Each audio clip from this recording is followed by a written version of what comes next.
Clara was physically spent. After a day that shook the soul out of her, she stepped into a freezing rain that soaked her completely to the bone and turned her lips blue. Home offered warmth, but no company. With her boyfriend away for the weekend, she was completely alone in the house.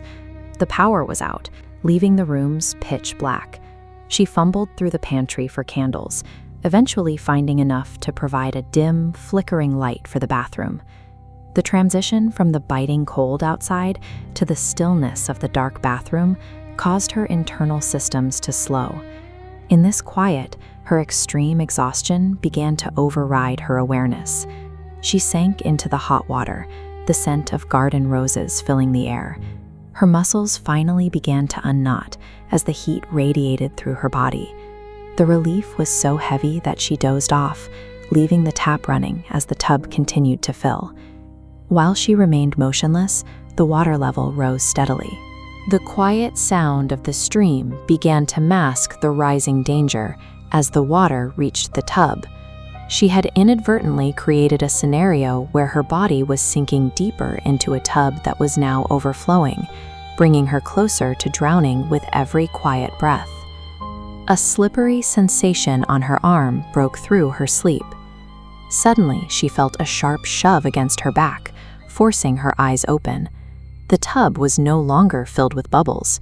It was teeming with writhing, snake-like creatures. The creatures latched onto her limbs, their teeth sinking into her skin as she struggled to understand what was happening.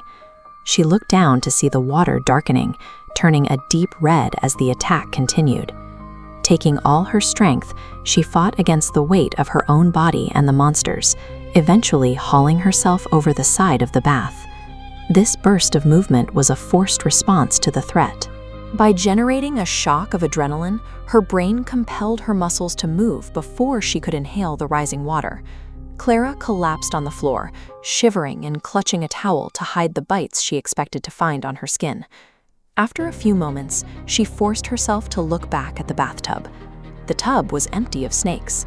The water was clear, and her skin showed no signs of blood or injury. The violent struggle hadn't been against an animal, but a projection created by her own mind to force her out of the tub. As Clara slipped under the surface in her sleep, her body detected a sharp drop in oxygen levels. This triggered an emergency response.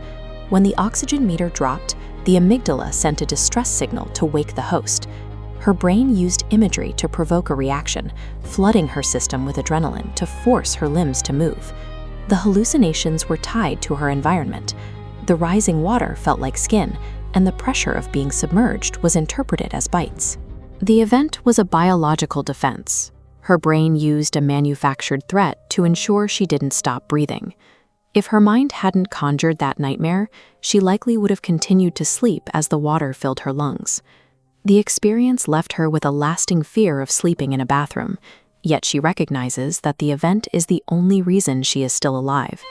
She now refers to that night as her second birthday, viewing the hallucination as the moment her life was handed back to her.